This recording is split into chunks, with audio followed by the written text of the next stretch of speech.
지난 주일에는 빛 가운데 행하는 삶, 이런 제목으로 요한일서 1장 5절로 10절을 보았습니다. 하나님은 빛이시라 말씀했는데 하나님의 빛을 받아 빛 가운데 걸어가는 인생은 어떤 인생인가?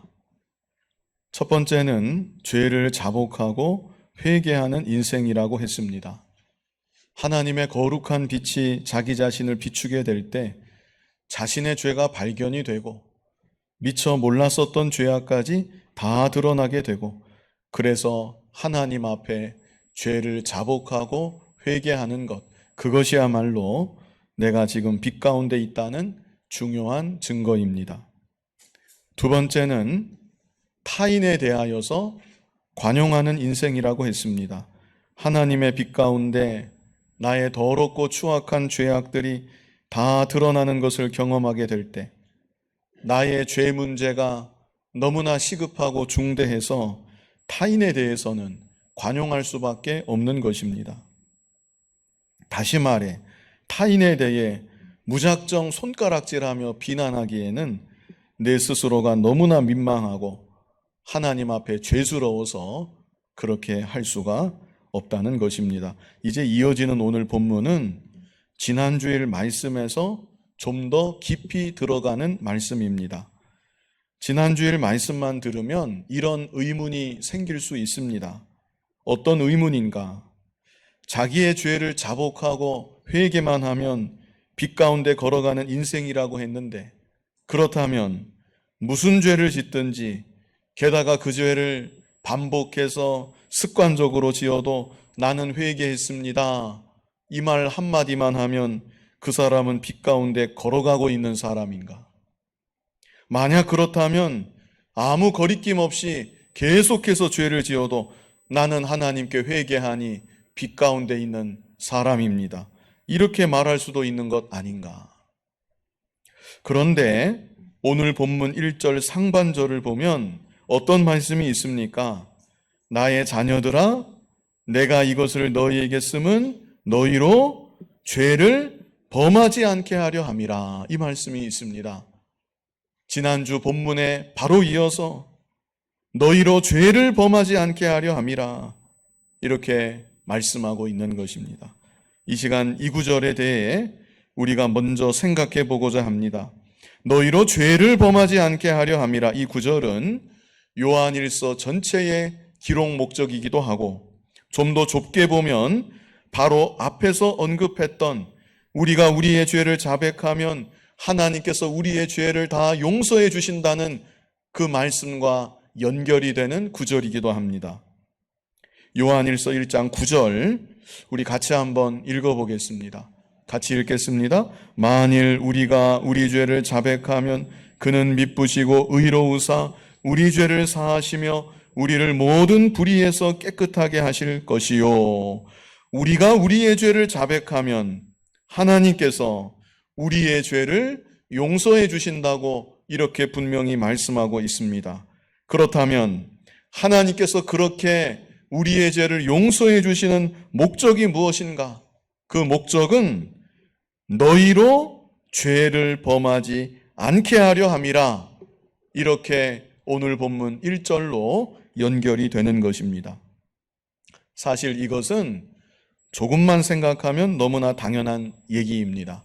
가령 사람 간에도 제가 잘못했습니다, 누군가가 나에게 자기의 잘못을 고백하고 용서를 구할 때 괜찮습니다, 저는 그 일을 더 이상 생각하지 않기로 했습니다.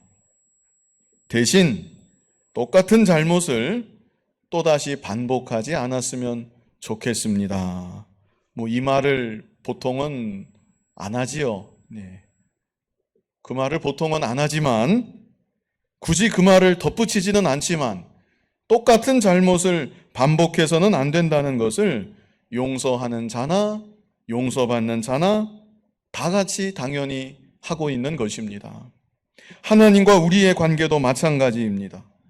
우리가 우리의 죄를 자복하고 회개할 때 하나님은 우리의 죄를 다 용서해 주시지만, 그래, 대신 그 죄를 다시는 짓지는 말아라, 이런 마음으로 우리를 용서해 주시는 것이고, 우리도 마찬가지로 그와 같은 마음을 가지고 하나님께 용서를 구하는 것이고, 용서를 구하면서 다시금 마음의 다짐과 결단을 하게 되는 것이지요. 그러므로 나는 무슨 죄를 짓든지 괜찮다. 어차피 회개만 하면 다 용서해 주시는데 나는 내가 하고 싶은 대로 마음대로 살다가 마지막에 가서 회개만 하면 되겠구나, 이렇게 생각한다면 그것은 머리로만 말씀을 아는 것이지 실제 하나님과 인격적으로 교제하는, 하나님과 관계에서 교감이 있는, 하나님을 진실하게 믿고 섬기는 참 성도의 모습은 아니라는 것입니다. 그래서 너희로 죄를 범하지 않게 하려 함이라, 이 구절에 대해 주보를 보시면 1번하고 너희로 죄를 범하지 않게 하려 함이라 그랬고요. 가로 1번에 첫 번째 뭐라고 쓰여 있습니까? 우리 같이 한번 읽어보실까요? 죄 용서에는 다시는 그 죄를 짓지 말라는 하나님의 뜻과 우리의 결단이 있다. 이렇게 우리가 이해할 수 있겠다는 것입니다. 요한복음 5장 14절을 우리 같이 한번 읽어보겠습니다. 그 후에 예수께서 성전에서 그 사람을 만나 이르시되 보라, 네가 나았으니 더 심한 것이 생기지 않게 다시는 죄를 범하지 말라 하시니, 예수님께서 38년 된 병자를 고쳐주시면서 더 심한 것이 생기지 않게 다시는 죄를 범하지 말라. 이 38년 된 병자에게는 육신의 병만 있었던 것이 아니라 죄의 문제까지 있었던 것입니다. 그래서 예수님이 죄의 문제까지 해결해 주시면서 뭐라고 말씀하셨어요? 더 심한 것이 생기지 않게 다시는 죄를 범하지 말라. 예수님이 이렇게 말씀하여 주셨던 것입니다. 요한복음 8장 11절도 우리 같이 한번 읽어보겠습니다. 대답하되 주여 없나이다. 예수께서 이르시되 나도 너를 정죄하지 아니하노니 가서 다시는 죄를 범하지 말라 하시니라. 예수님께서 간음하다가 현장에서 붙잡힌 여인에게 나도 너를 정죄하지 아니하노니 가서 다시는 죄를 범하지 말라. 여기서 정죄하지 않는다는 말씀의 의미는 간음한 여인의 죄를 예수님께서 용서해 주셨다는 의미입니다. 내가 너의 죄를 용서해 주었으니 가서 다시는 죄를 범하지 말라. 이렇게 하나님의 죄 용서에는 다시는 그 죄를 짓지 말라는 하나님의 뜻이 있는 것이고 하나님의 마음이 담겨 있는 것이고, 그와 동시에 우리의 결단도 그 안에 포함되어 있다는 것을 우리가 생각해야 되는 것입니다. 자, 두 번째는 또 뭐라고 썼습니까? 죄 용서에는 용서만이 아니라 우리를 깨끗하게 하시는 성령의 역사가 있다. 자, 이 말씀이 요한일서 1장 9절에 있습니다. 우리 요한일서 1장 9절 뜻을 생각하면서 같이 읽어보겠습니다. 만일 우리가 우리 죄를 자백하면 그는 미쁘시고 의로우사 우리 죄를 사하시며 우리를 모든 불의에서 깨끗하게 하실 것이요. 만일 우리가 우리 죄를 자백하면, 여기 자백한다는 말에 대해서 제가 지난 시간에 설명드린 바 있습니다. 자백한다는 말, 이실직고한다는 의미라고 제가 설명을 드렸습니다. 다시 말해서 구체적으로 자신의 죄를 고백하는 것, 그것이 바로 자백입니다. 여러분이 개인적으로 기도하실 때 어떻게 기도하시는지 모르겠습니다. 공기도, 대표기도 말고 여러분 개인의 기도의 자리에서 여러분이 하나님 앞에 뭐라고 기도하시는지 모르겠다는 것입니다. 우리가 대표 기도할 때에는 그렇게밖에 기도할 수 없겠지만, 개인 기도할 때 하나님, 저는 죄인입니다. 그저 그렇게 기도한다고 하면 그것은 자백이 아닙니다. 그것은 하나님 앞에 진실한 회개도 아닌 것입니다. 그게 아니라 하나님, 제가 언제 어디에서 누구에게 이런 죄를 지었습니다. 이게 바로 자백입니다.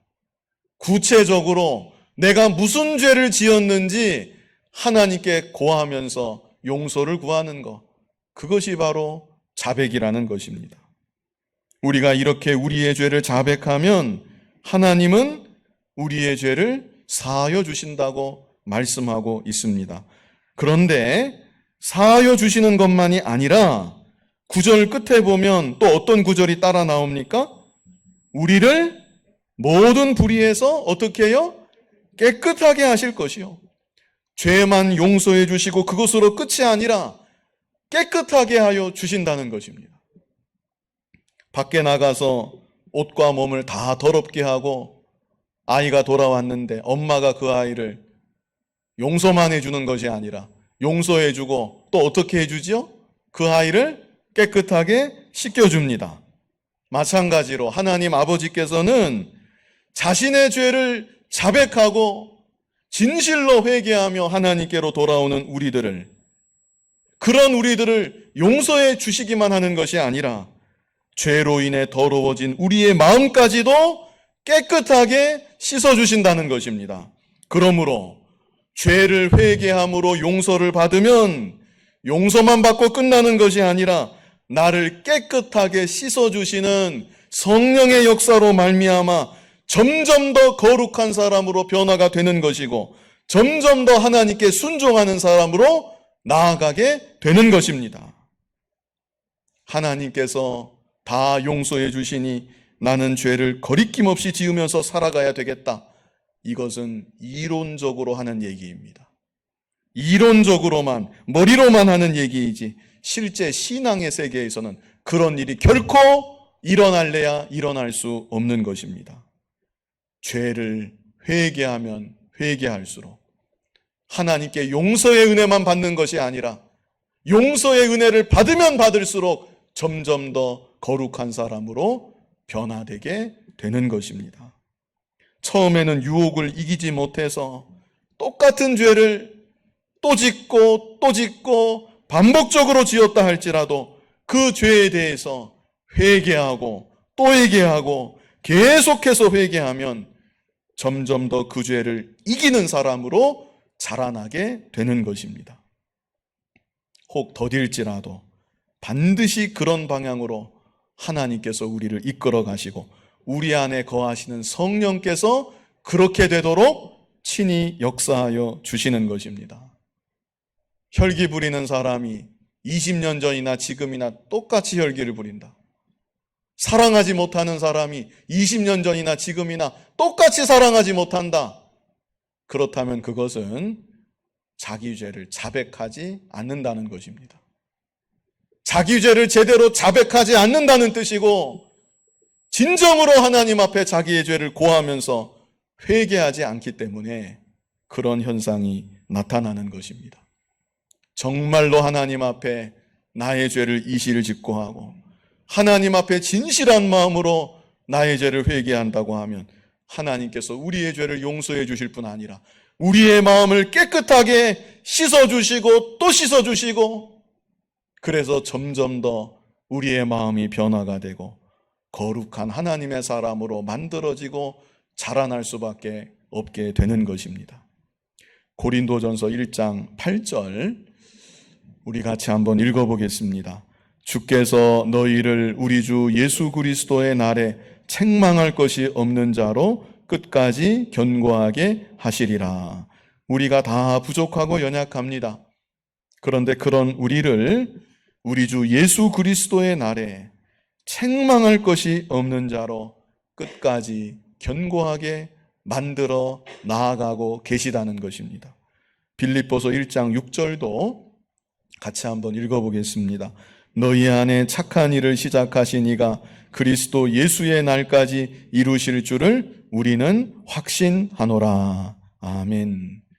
우리를 구원하여 하나님 자녀 삼아 주신 아버지 하나님께서 세상 끝날까지 우리의 마음을 계속해서 깨끗하게 씻어주시고 점점 더 변화시켜 주시고 우리의 성화 구원을 친히 이루어 가신다는 것을 확신한다고 이렇게 말씀하고 있는 것입니다.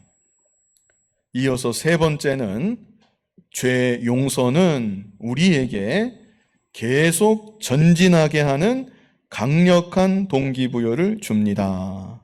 그랬습니다. 자, 두 번째는 무엇이었죠? 성령께서 나를 깨끗하게 씻어주신다는 것. 이게 두 번째였고, 세 번째는 성령께서 나를 깨끗하게 씻어주시는 것만이 아니라 내 자신이 계속 전진할 수 있도록 하나님 죄 용서의 은혜가 강력한 동기부여를 나에게 해준다는 것입니다. 만약 하나님께서 우리의 죄를 용서하지 않으신다면 우리는 도저히 회복될 수가 없습니다. 일어날래야 일어날 수가 없는 것입니다. 죄의 깊은 나락에 빠져서 자포자기 상태가 되고 마는 것이고, 하나님을 향하여 아버지라고 감히 부르지도 못하는 것이고, 마귀의 종이 되어서 어둠 속을 늘 헤매면서 그렇게 일생을 마감할 수밖에 없는 비참한 처지가 되고 마는 것입니다. 같은 사람 간에도 나를 도무지 용서하지 않는 사람, 나를 아예 받아주지 않는 사람, 그 사람 앞에서는 마음이 편안할 수가 없습니다. 평상시 잘하던 일도 그 사람이 보고 있으면 공연히 위축이 되고 제대로 바로 하기가 어려울 수 있습니다. 특별히 부모 자식 간에 부모님이 자녀를 용서하지 않는다. 그러면 그 자녀는 가정에서 설 자리를 잃어버리고 맙니다. 옛날에 어느 집에서 자녀가 너무나도 속을 썩이니까 참다 못해 그 아버지가 너 한 번만 더 똑같은 잘못을 저지르면 그때는 너 죽고 나 죽는 거다. 정말 심각하게 아이를 몰아세우면서 그렇게 말을 했습니다. 그런데 그 자녀가 얼마 안 가서 똑같은 잘못을 또 저지르고 말았습니다. 그때 그 어린 자녀의 마음속에 이제는 아버지도 죽고 나도 죽겠구나. 도저히 아버지 앞에 설 낯이 없어서 그냥 그날로 집을 아예 나가버리고 말았습니다. 우리 인간은 아무리 훈계한다고 해도, 행동을 교정시키려고 아무리 엄하게 다스린다고 해도 그 근본 자체는 그것으로 변화되기는 어려운 것입니다. 당장은 무서워서 긴장을 하고 조금 달라지는 것 같아도 얼마간 시간이 지나고 나면 다시 본 모습으로 돌아가고 마는 것입니다. 그러나 지속적인 사랑이 있고 참된 용서가 있을 때 인간의 근본은 그로 인하여 비로소 변화가 되는 것입니다. 그래서 가정에서도 부모가 자녀를 믿어주는 것이 중요하지 않겠는가 생각을 해봅니다. 속아도 믿어주고 속이고 있다는 것을 알면서도 믿어주고 그렇게 믿고 기다려주는 것이 또한 필요하지 않는가 이런 생각을 하는 것입니다. 물론 훈계도 해야 됩니다. 경우에 따라서는 따끔하게 매를 때려야 될 때는 매도 때려야 됩니다. 그러나 자녀를 향한 그리고 자라나는 우리 다음 세대를 향한 근본 중심은 사랑의 마음이어야 되고 용서의 마음이어야 되고 기다려주는 마음이어야 되겠다는 것입니다. 우리를 향하신 아버지 하나님의 마음이 바로 항상 그러하신 마음이십니다. 우리는 비록 죄를 지을지라도 때로는 똑같은 죄를 반복해서 계속 짓는다 할지라도 회개하며 돌아오는 우리들을 하나님은 결단코 내치지 아니하시고 다시금 용서해 주시고 다시금 그 품에 안아주시고 보듬어 품어주시는 것입니다. 한 몇 번 정도 하나님이 우리를 용서해 주실까요? 우리가 죄 짓고 하나님께 회개하고 돌아가면 하나님이 한 몇 번쯤 우리를 용서하고 다시 안아주실까요? 하나님의 용서에는 제한이 없는 것입니다. 몇 번 죄를 지었든지 우리가 하나님께 정말로 우리의 죄를 자백한다면 하나님, 제가 또 이런 죄를 짓고 말았습니다. 저를 불쌍히 여겨 주시옵소서. 그러면 하나님께서는 우리를 용서해 주시고 다시금 안아주시고 품어주시는 것입니다. 이것이 얼마나 놀라운 은혜이고 하나님의 크신 은혜인지 모릅니다. 이런 은혜를 참으로 아는 성도들, 이런 은혜를 실제로 경험하며 살아가는 성도들, 결코 죄를 거리낌 없이 범할 수는 없는 것입니다. 비유가 적절할지 모르겠는데 마치 무엇과 같은가 하면 하나님의 죄 용서는 우리 밑에 펼쳐져 있는 안전망과 같다. 이렇게 생각해 볼 수 있을 것 같습니다. 그 서커스 하는 사람들이 그 아래 안전망이 있죠. 그 아래 안전망이 펼쳐져 있다는 것을 알면서 그 고개를 하는 것입니다. 아직은 능력이 부족해서 혹은 실수해서 발을 헛디뎌 실족한다고 해도 그대로 추락해서 죽게 될 염려가 없는 것입니다. 자, 그렇다면 그 사람이 나는 떨어져도 상관없다 그러면서 떨어지고 계속 떨어질까요? 부주의해서 떨어지고 방심해서 떨어지고 또 떨어지고 그렇게 계속 떨어지기만 할까요? 그럴 수가 없는 것입니다. 마음에 안심을 하고 감사한 마음을 가지고 오히려 용기를 내서 자신의 실력을 점점 더 발전시켜 나아가는 것이고 결국에 가서는 한 번도 떨어지지 않고 자신의 기량을 유감없이 발휘할 수 있게 되는 것입니다. 오늘날 우리들도 우리의 죄를 용서해 주시는 하나님의 이 놀라운 용서의 은혜 가운데 죄의 나락으로 깊이 떨어지지 않을 뿐 아니라 점점 더 죄를 이기는 사람이 되는 것이고 담대하게 믿음을 지키는 사람이 되는 것이고 성화 구원을 더욱 힘써서 잘 이루어 나아갈 수 있게 되는 것입니다. 너희로 죄를 범하지 않게 하려 함이라. 분명히 이렇게 말씀해 주셨죠. 말씀하신 이 구절을 세 가지로 좀 더 생각해 보았습니다. 1번, 2번, 3번 내용은 길지만 다 이해가 되셨는 줄로 압니다. 첫 번째는 무엇입니까? 우리 같이 한번 읽어보실까요? 죄의 용서에는 다시는 그 죄를 짓지 말라는 하나님의 뜻과 우리의 결단이 있다. 관계 속에서 생각할 때 너무나 당연한 말입니다. 하나님의 뜻이 있고 나도 다시는 이 죄를 짓지 않겠다는 결단이 그 관계 속에 있는 것이죠. 두 번째는 무엇입니까? 죄의 용서에는 용서만이 아니라 우리를 깨끗하게 하시는 성령의 역사가 있다. 실제 경험적으로 우리가 알 수 있습니다. 내가 나의 죄를 자백하고 회개할 때 하나님은 나의 죄를 용서해 주시고 죄로 인해 더럽혀진 나의 마음을 다시금 깨끗하게 씻어 주신다.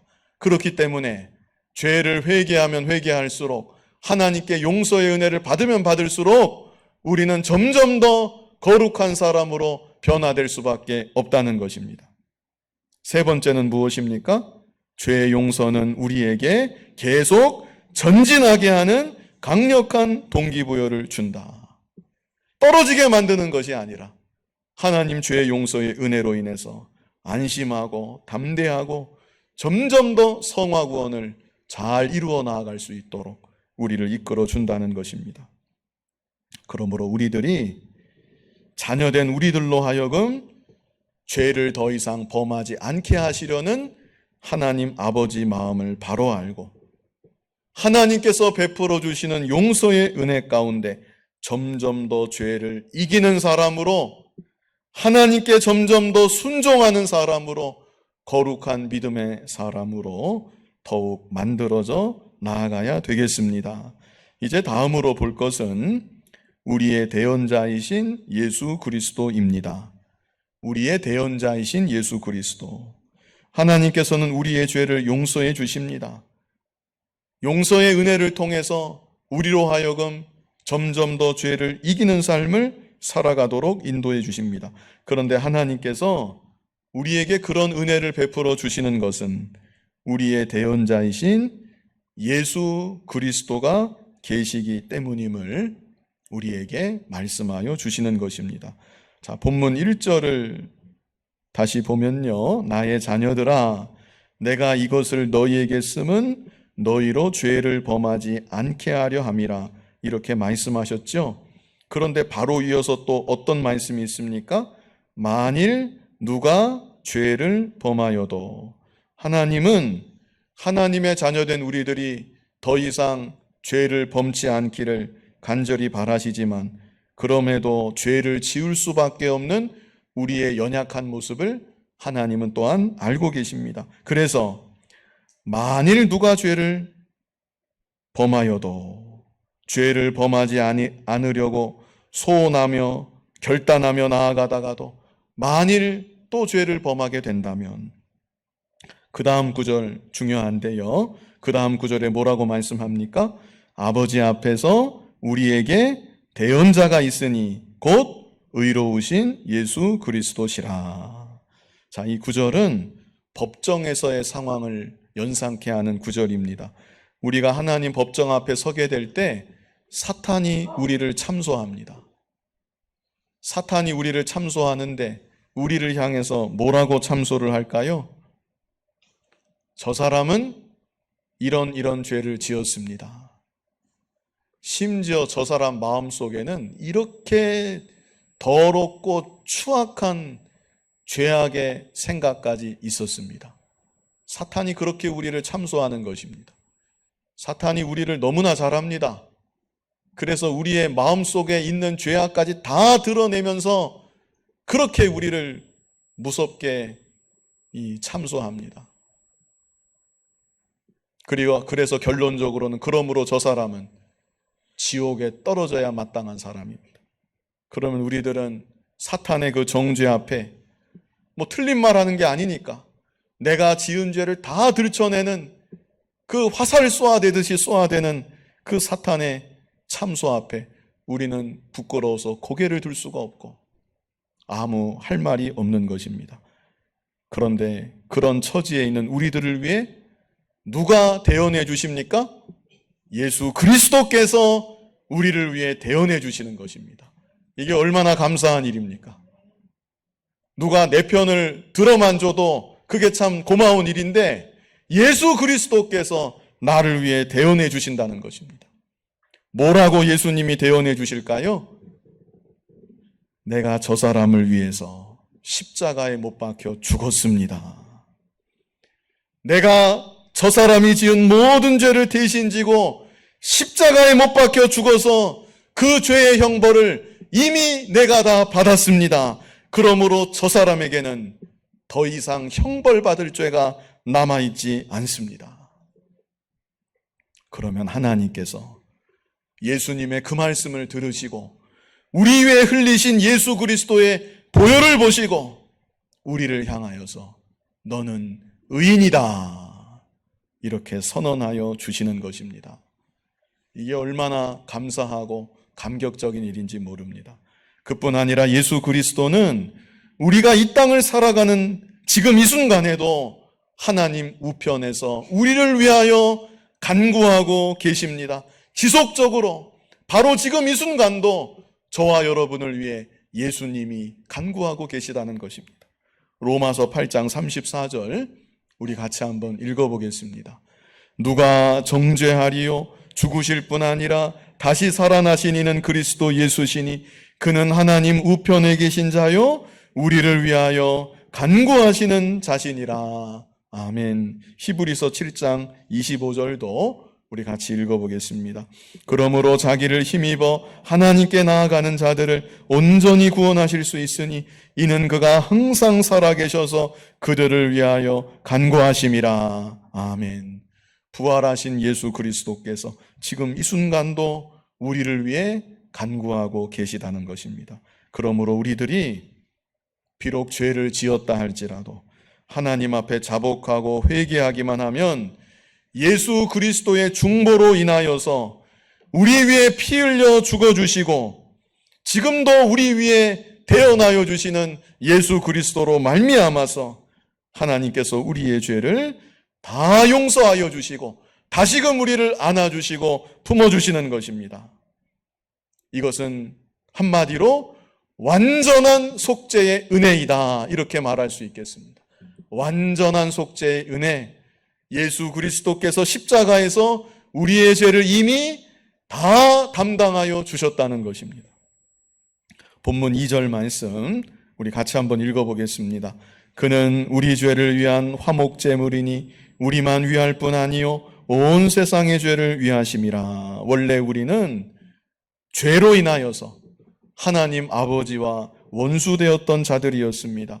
그런데 예수 그리스도께서 우리의 죄를 대신 지시고 십자가에 못 박혀 피 흘려 죽어주심으로 속죄제물이 되어주셨고 우리를 위한 화목제물이 되어주셔서 우리와 아버지 하나님 사이를 화목케 하여 주신 것입니다.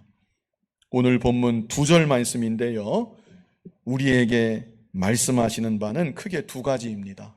먼저는 예수 그리스도를 통한 완전한 속죄의 은혜, 이 완전한 속죄의 은혜를 믿고 무슨 죄를 지었든지 어떤 형편에 처해 있든지 예수 그리스도의 십자가 보혈만을 의지하고 하나님 앞에 자복하고 회개하며 나아가고 또 나아가라는 것, 그것을 우리에게 말씀하여 주시는 것입니다. 때때로 우리들은 내가 지은 죄로 인하여서 절망할 때가 있습니다. 그런 경험이 우리 성도님들에게도 다 있으실 줄 압니다. 죄로 인하여서 절망할 때 나는 이것밖에 되지 않는가? 내가 이러고도 정말 예수 믿는 사람인가? 내가 이러고도 목사인가?